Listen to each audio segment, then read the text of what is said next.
Welcome back to the Gold Room for another awesome episode.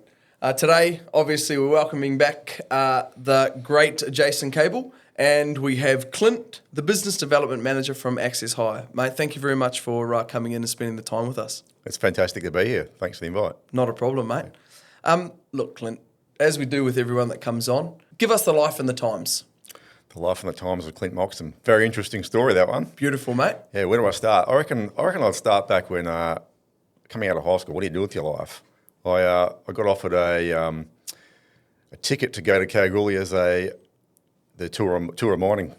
So I went up there on that, and I was handed an annual report from the School of Mines. On the front page of that was a picture of a red drill rig and a couple of blokes wearing boots and stubby shorts, no shirt. I went, that's what I want to do. So a driller? Well, into mining, right? Yeah, so right. into the scrub, just living the life. Get the red dirt in the veins. Yeah. So that's how I got my interest in the mining side of things. So yeah, after that, took off to Kalgoorlie, went to the School of Mines, learned a craft of geology. Yep. Got out the back of that, and the gold price was down the googler. Was it? Yeah. Do you remember what it was? I think it was about $200 an ounce. And usually the geos are the first to go, aren't they? Yeah, when there's a downturn. So. Yeah. Drill rigs first, right? No geos. Yeah. Really? Yeah. So I had vac work at Bullabulling, and the crew there were all back in Kalgoorlie pumping petrol, and I went, I need to do something different. So I could see that I needed another thing to do to help build my career. So I went back and did mining engineering as well. So dual degree. Yeah. You're a geologist and a mining engineer. Yeah. Nice. So Well, that's definitely a step up, isn't it, from geo?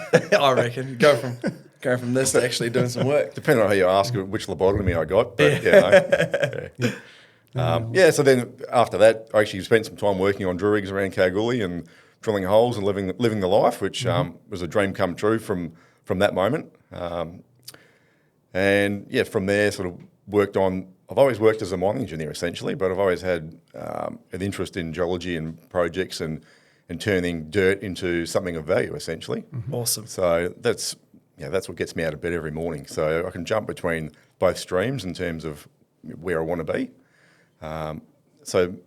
Through the career, that sort of things, started out with some of the bigger companies like at the Super Pit, BHP, Rio. And then it sort of dawned on me, you know what? I'm not actually sure what's happening in the rest of the business. So I jumped ship and went to the junior end of town, the smaller end of town, and went and worked for some of the smaller companies, which I rapidly learnt that you needed to become a jack of all trades. Yeah. And that really set my world on fire. So, I was off to drill and blast 1 minute, running the morning meeting and another one, reporting back to head office. And that's where I've tended to stay. Yep. What roles? So, is that in a general manager's role? Yeah. Well, back then it was registered manager, Okay. general manager, yeah. So it was for a great site called Spinifex Ridge. Oh, cool. So pit to port. Well, mate, after the podcast, you'll be having a couple of Spinifex beers. Yeah. I've got a fridge full of them. So, Yeah, definitely. So, and then after that, I sort of flitted around with some mining contractors to learn the craft there on that side of things. Back and forth, mostly in iron ore, to be honest. Yep. Did a little bit of underground as well. Decided that when the iron ore price got to $50 a tonne, it was time to broaden the horizons a little bit, and went back and started out to do my first class, my manager's ticket. Okay. A little bit more work to be done on that one, but Yep.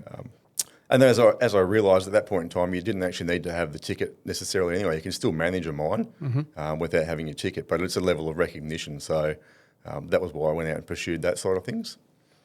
And that's all changing now, isn't it? With DEMIRS and The new rigs. the new rigs and the exams and So I think that's a step in the right direction. Yeah. In some ways, I think from what I've heard, we're going to lose a lot of old heads.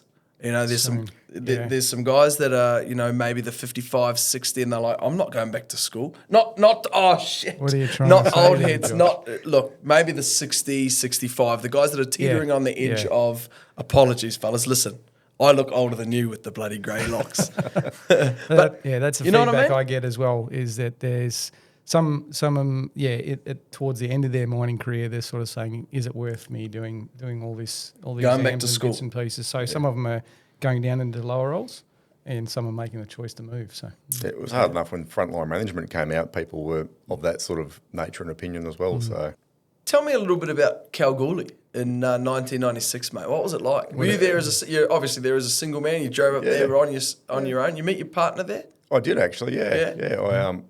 I'd been out. So this is whilst I was working on this drill rig. I'd come back from a drilling campaign out at Orabanda. And I'd roll back into town, scruffy as, dirty as, and the Coolgardie Cup was on. It was Teachers' Day. Huge. Yeah. And That's awesome. It was a good day. yeah, I was sort of umming and ahhing whether I'd go or not. And my mate's like, "Come on, man, you get out in the races." Shirt and tie? Yeah, so shirt and tie. It's a good excuse to go and I get bet out. you're not at the end of the day though. No, No tie. I've worn my tie around my head like I was a ninja. It's always a great day out there. So where was I going with that? Yeah. So you met your missile at the bloody races, eh? Yeah, I did. Yeah. Awesome. Yeah, she's a teacher and she's always worked for the education department. We have 3 lovely kids. Yep, cool. Nice. They're all at university now. So Wow, lucky. What are they studying? the oldest is doing sports science. Okay. My daughter's doing psychology. Okay. And my youngest is not in mining, but he's having I can see the disappointment. Yeah, I know. Please say geologist or something. He's having a gap year in a cattle station in the Kimberley. Wow, that'd be the Perfect. dream. Yeah. Awesome. Perfect. Yeah, slightly envious. Nice. And then coming back to do ag business. Okay, cool. Good. Yeah. Still getting out into the bloody bush though, so that's all right. Yeah. Regional Western Australia, you'll probably end up. Yeah. I mean, from time to time, I brought the kids out with me when I go out to my own tenements and have a scratch round, and they get their eye in for what good looks like. So they bring things up to me, going, "Hey, Dad, is this what you're looking for?" And I'm like, that's Wow, spot on, cool, mate. man. That That's so the cool. geo and the mining engineering coming back out, isn't it? Yeah, awesome. So you've got some mining tenements. Where are they? All West Australian based. It's a bit of an ice cream and umbrellas portfolio in terms of what I've got, but gold, iron ore, bit of lithium, rare earths, but some of it's Large tenements? I wouldn't say large, but some have got some resources on them. Some are me thinking outside the box, going, okay, there's a bit of a proxy mineralisation there. How can I find something else that's similar of nature and purely speculative, but it's another excuse to get out and ride a motorbike and sleep in the swag. Absolutely. Mate, that's so choice. Perfect. That's so awesome. Yep. Did you see the episode with Cisco Pascoe, the gold prospector? I did, yeah. Far out. It was so awesome talking to him. Like he's just froths on it. Just loves being out there in the bush. Metal detector in hand. Couple of bloody frothies. Happy. Life doesn't get much better than that, does it? So. Nah. That's why I love going out there and doing that sort of things. It's just getting back out.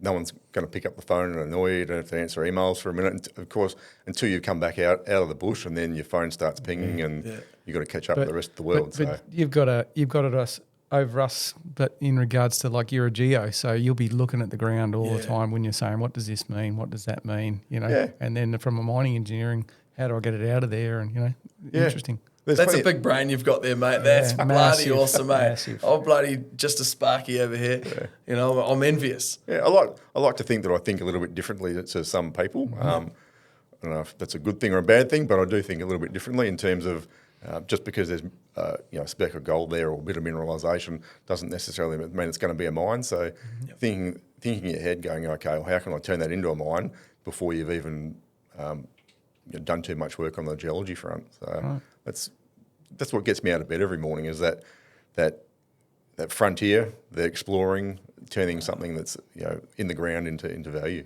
Yeah, that's amazing. And there's still a lot out there, isn't there? Heaps. Like West Heaps, Australia's yeah, a big country, big state, big country. So But it's just finding a new frontier that can be.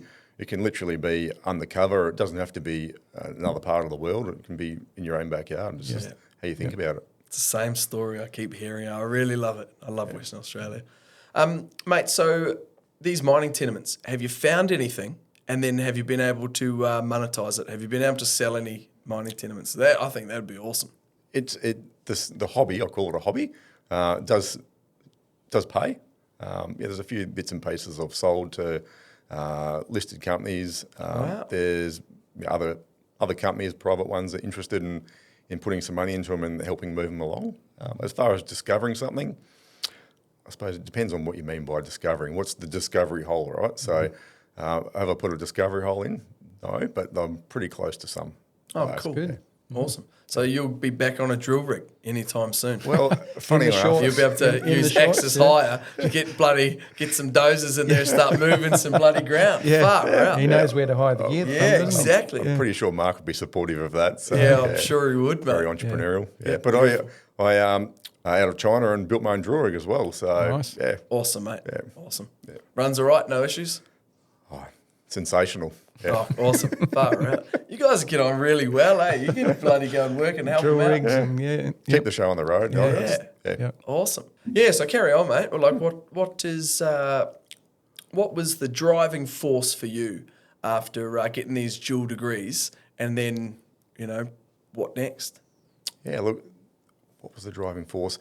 So it was a case of how can I stay employed? So that was why I went and got mining engineering. So I realised that there's ups and downs in the industry, and I needed to be able to stabilise, provide for my family, which I've achieved. But the driving force is, as I've said, turning something that's in the ground into of value, and I love doing that. So that was part of the reason why I took this job with Axis as business development manager, in that I've got the keys to the car. I've got the enabler to then go, right, I can see what you've got there in terms of what you need, and to be able to turn it into something that's real. So that might be on a mine, or it could just be, as simple as someone's picking up the phone and saying, "Hey, we've done a digger. Well, have you got one to be able to send up to us?" And I understand, the size of the pit, the production, all that sort of stuff. Very important. So true. I think we were talking about that before, weren't we, Josh? It's like you've got the geo, the mining engineering. You've got that, the integrity. So when someone rings you, if they need a digger, okay, what do you need it for? You need to dig this ore or whatever. You've got that experience to say, okay, this is probably the right piece of equipment for you. Yeah. Yeah, definitely. And I've worked on a variety of sites, from very large ones up in the Pilbara to some very, very small ones around the goldfields there. So I've got the full gamut there in terms of having seen it in action, planned and scheduled it, lived it, breathed it. Yeah. So, yeah, that's huge, really, isn't it? It really is. It Huge. really is. So the business development manager role, how did that come about? Yeah, look, the site I was running as general manager. Unfortunately, commodity cycles come and go, and I was general manager of that site on the downward side. So over 3 months, went through that and methodically shut that up. But at the same time, when one door closes, another one opens, right? Yeah, it sure does. So through my own network, Andrew gave me a call and said, "Hey, Clint, I see you're looking for a bit of work, and I might have the perfect opportunity for you." So did you put looking for work on your LinkedIn profile? it was something like that, yeah. Yeah, I see a few more of those at the moment. Yep. Yeah. So I caught up with Andrew, and he explained a bit about Axis Hire. Actually, I already knew about Axis Hire because, believe it or not, I'd been general manager on another site, and we had the entire Axis Hire fleet on that site. So I knew how well it worked and what they did for us up there. So it was good to get on the other side and to be able to go, okay, well, I can see something that's of value there, and to be able to support Axis Hire as a business. Yep, that's awesome. Yeah. Hopefully we don't lose too many. Yeah. So Clint, Axis Hire.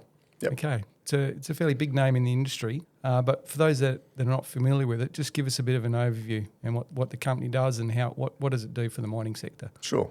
So Axis Hire provides plant and equipment to mining companies, essentially, to be able to go and conduct their operations. Not just mining, I should say. It's civil. It could be anywhere in Australia. And we've even got some other clients that are not related to mining. In fact, there's stevedoring as well. So anyone who needs plant and equipment, we've got the ability to supply it to them. We have a head office in Bunbury, a main workshop down there as well. We've got an office in West Perth. We've got another workshop in Newman, one in Welshpool, and we've got equipment spread out right across the country. Awesome. Yeah. But what about a game-changing moment as the business development manager for Axis Hire? Been part of any awesome projects? Or maybe the most recent, or something very memorable. Yeah, sure. So one of the things we're involved with is helping companies start their mines and projects. So cash is tight at the moment. Yep. So one of the things we've come up with and said, well, we can customise our fleet to whatever you need in terms of starting your mine. So we'll bring in the diggers, the trucks, the graders, the dozers. We'll even bring in the people, the technical help, the technical assistance, and we can set up your operation. We can run it if that's what you want. We can have as much involvement or as little as involvement, whatever floats your boat. Well, so like you guys would even bring in geos, engineers, mining engineers, really? Yeah, we'll do that. Yep. Wow, that's fantastic. And we'd rather see a business develop.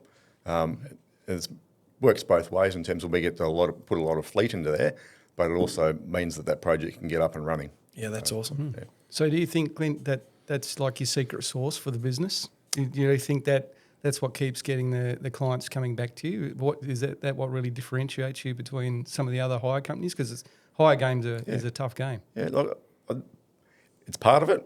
You never give away all your special herbs and spices, but look, Colonel Sanders would do. Yeah, that's it. Far out, I'd love some of that. Yeah, look, the quality of the machinery as well. So the workshops in Bunbury are top notch. The machinery that comes off hire goes into there. Yep. Mobile service crew? Yeah, some of that, field servicing. But the core function is the major rebuilds. And I know for a fact the machinery goes in there, the guys strip it, pull it apart. It can spend a bit of time when they're getting the work done. But the most important thing is when it rolls out of the workshop, it looks immaculate. And we have the highest standards around that. Yeah, that's awesome. Access Hire operates in some pretty bloody remote areas. What are some of the challenges that you've faced with, running service crews up? You get a phone call from a site and they're saying, hey, listen, this truck that we've got is broken down. Obviously, it's not your truck drivers in it or a digger or whatever. So what's some of the challenges there? Yeah, look, as you said, working remotely is difficult. But fortunately, the communications these days, that's pretty easy. So first of all, you can call us anytime. Say, hey, we've got a problem. We're happy. 24 hours a day, 7 days a week. You can do that. Wow, and that's important, isn't it? It is. Companies, that's one of the key things, isn't it, in regards to having that support? Because they can be out in remote locations, and if the machine is going ping or it's got a light coming on and it's not doing what that should be doing for the client. Yeah. So I always think if the mining industry doesn't stop, neither should your supplier. Exactly. Right? Yep. Unfortunately, some head offices do stop, but they do. But we don't stop. We That's keep fantastic. running. That's a great service. Yeah. So do you find it hard to get out to new clients onto sites, or are you mainly based in the Perth or Bunbury offices, or? I'm based in Perth office, but as far as getting out to sites, look, I used to be general manager once upon a time, and I always think in the back of my mind, how would I like to be received? So it's important that you're not doing the hard sell, I think. It's a case of, can I help you? What's your issue today? Yep. What's a pinch point for your business, and how can I alleviate it? Yeah. My cousin's Jim's lawn mowing, and so he's got some great stories around, small business. Small businesses and how you get your foot in the door. So I've read a few of his books. Yeah, awesome. Clint, I guess a big question that clients would want to know is reliable service. As you say, you're happy to pick up the phone any time, day or night. Can you fire out a couple of examples of times that Access Hire has gone above and beyond for some of your mining clients? Sure. Reminds me of one Friday afternoon, I received a phone call from a drilling company after the water cart had broken down to be able to get water out to the diamond rig. Yep.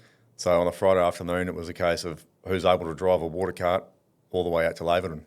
Right. So we made it happen. Fun drive. Yeah. So we found someone, set them up with a credit card, and out they went, dropped it off. Happy customer. Awesome. That's what we're about. Yeah, beautiful. And what about another one, mate? Look, there's another time when one of the excavators had gone down. So we found another one, or we've got another one, put it on our own float and sent that off to the Northern Territory. So you've got your own float, you've got everything for pilot vehicles, the whole kit and caboodle. Yeah, we do. We have our own pilot vehicles, floats, whatever we need to do to make a job happen, we can drop everything and go and deliver. So Clint, just with the float, the road train drivers and the pilots, there's usually some unique characters in those. Like I know in my experience with float drivers, they're the most cantankerous and most you've got to please them in every way to get your piece of gear there. So how's your team? What are they like? You know them pretty well. Yeah, they're a great bunch of guys. I love them. They're always good for a chat. They're always good for a laugh. Yeah, full of stories. Yeah. No, I've had some interesting experiences with float drivers. Yeah, I've had some interesting experience with mobile equipment operators. Yeah. So Clint, again, you talked about reliability. So with your fleet, so what's the average age of your fleet, and how often do you turn it over, and to keep that reliability for your clients, so that when it does go to work, it's going to work and it's going to keep working for them. Yeah, look, we've struck a balance between brand new gear in terms of we're happy to pre-order before the demand arises, as well as we do our own full rebuilds down in Bunbury. So just depending on what the item owes us, we'll make a judgment on that. But more often than not, it's probably leaning towards newer equipment than not. Yeah, beautiful. Yeah. Nice. Beautiful. That's fantastic. And again, another controversial question, JC. Oh, love them. Because again, I'm from a maintenance background. I love it. So, what's your favourite brand? Like Cat, Komatsu, or is that a bit of a tough question? Because depending on where you get it from. Yeah, above ground yellow. Above ground yellow. Yeah. That's so whether it's Cat yellow, Komatsu yellow, what they can provide, I suppose, for what you need. I suppose. Yeah. Awesome, mate. Sustainability. Huge talking point these days. What's Access Hire doing in regards to keeping a sustainable fleet? Yeah, sure. Yeah, we're looking at vehicles that are hybrid, battery powered, that sort of things. And that, I think that's become a requirement on some sites around the world anyway. So it's a case of wanting to be first and moving to that area. So you've got battery operated fleet. We're looking at them. We're moving into them. Yeah. Awesome. So, what are the challenges with? I don't even have this as a question, but what are the challenges with operating a battery operated fleet? First of all, you've got to charge it, right? Yeah, for sure. So you've got to have the infrastructure to be able to do that. Do many sites have that available? Oh, look, the bigger ones would, or moving into that space. And it's a case of working with those clients there to be able to meet their needs. Especially if it's becoming a requirement to get onto a site, then people potentially come and see us rather than going and buying that bit of equipment, especially if it's across multiple sites. So we can help that. It's a good opportunity, isn't it? So, but it's definitely an emerging requirement, isn't it, on different sites? That green and the looking at alternative power and all those types of things. So it's interesting. Yeah. Alternative power, I like that. Yeah. So usually every company has one standout service that they provide and they're proud of. Clint, what would you say that Access's standout is? The one standout. It's a tricky one. Yeah. There's probably all the hard questions. I've got some easy ones. There's several like that. I'd start with the workshop in terms of the quality of workmanship that comes out of there. Yeah. That's, as I said before, it needs to be 100% right, simply because we work in remote areas. So you'd hate to send a bit of gear out and have it break down on the first day. 100%. I mean, I come from the maintenance background, and that's so important. Even as a client or as a service provider, is you don't want that piece of gear to travel 1,200 k's or whatever out to a mine site, and then it doesn't want to work. So that's great. It's more work for us if it breaks down. So we want to make sure it's 100%. But what trends are you seeing in the mining industry right now that you think that your business will be able to jump on in and service these clients? I think the industry shifted a little bit with response to some of the prices and with regards to, say, nickel and lithium. So we're offering other solutions in terms of adding value to that with swapping out equipment where needed. Awesome. That was awesome. I got him. I always try to get one little question where I think far out. We need to give them the dry mouth and get them onto the waters, What about new business development, Clint? So, you really have the front row seat to see multiple sites, because you're a hire business, so with Access. What's the key to, building those strong, lasting relationships, in the industry? And that's so important. Yeah, networking, I think. If you can be a friend and help them out, you build that rapport up, and then they're the first person that someone's going to ring if they need help. So true, isn't it? Yeah. Sure is, mate. When Phone a you friend. know you can ring someone in the middle, like you said, any time of day and say, hey, we've got a problem with this, and then that person picks the phone up and says, yeah, we'll send someone out, or they'll provide service. It's amazing. Yeah. So. Yeah, if I can't solve it, I'll find someone that will. Yeah. Sometimes there's those crazy flights to pick up a part that a client needs, and it's only $336 part, but to get their mine site running. How come you've got all those parts in Bali though that you keep going? Mate, I don't go to Bali. So I'm not a fan of it. No, I'm not a fan of Bali. Can you share a time that Access Hire went above and beyond? That's something that sets you apart from the rest. Yep, sure. Mobilising gear to site is typically a challenge, especially towards the end of the year. If it's oversized, you need pilots. There's road closures. There's plenty of caravans out on the road. So making sure that you've got a clear path to site. And from time to time, floods, fires, that sort of things. You need to be able to overcome those as well. So planning ahead, it's a big team effort to get full complement of mining fleet up to a site. So we've had to overcome that late last year. So we delivered on time. Yeah, awesome. Yeah. That's paramount in mining. Say you're going to do something. Especially pull at out the all the start stops. Especially at the start of the project. Yeah, don't need delays in the start. No. And the last thing you want to do is have that nice new piece of rebuild equipment or new equipment not getting to site. You go to all that effort to do that work and it doesn't make it to site because something happens. It's for both, isn't it? So you pull out all the stops. Absolutely. Yeah. So leading on to that, it's the mining industry, can be tough and unpredictable. What's sort of the most valuable lessons you've learnt to develop your business in this space? Because I think everyone wants to know that, don't they? Yeah, definitely. Look, I'd go and say, don't burn your bridges, and that's personally business. It goes to both. If you burn a bridge, you've got no ability to come back to them. So you always offer help wherever you can to be as helpful as you possibly can. Lastly, Clint, what's next for Access Hire? Yeah, sure. As I said before, we really want to go and start more mine sites. We're passionate about doing that. So whatever we need to do to go and help facilitate a mine start anywhere in the country, we're happy to go out there and walk hand in hand with our clients, provide fleet, equipment, whatever they need. Awesome. So you guys travelling further, further than WA? Yes. Yep. Yep. South Australia, Northern Territory. Exactly. Yeah. If you had to run Access Hire for a day, what would you change? What would I change? Don't you can't hit me with I wouldn't change anything, mate. It's the greatest company in the world. You're a business development manager. You know that there's certain things that probably 90% of the business is fantastic, 95 even. But there's going to be something that you would think, look, you've got 2 bloody degrees under the belt, mate. You're a smart cookie. Yep. You're not just a bloody sparky, like me. So what would you do differently? It's a difficult one because it's going to go out to everyone else.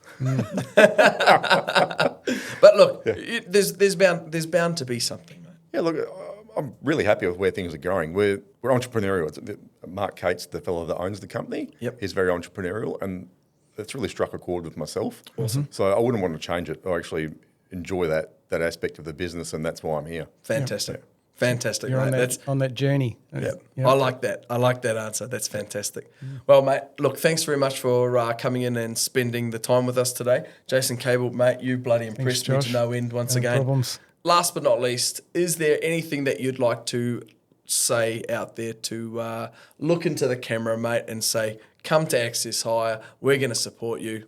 Let anyone viewing this podcast know. Yep. Access Hire. Come and chat to us. We're happy to help, facilitate, start a mine, whatever you want to do. We're it. Beautiful, mate. Beautiful. Yep. Never a truer word spoken. Yep. I love it. Look, once again, thanks very much for tuning into another episode of The Gold Room. Without all your support and messages, it wouldn't continue. Thanks very much to obviously all of our mining service providers and suppliers and the amazing co-hosts that we get to come on the show. So thanks very much.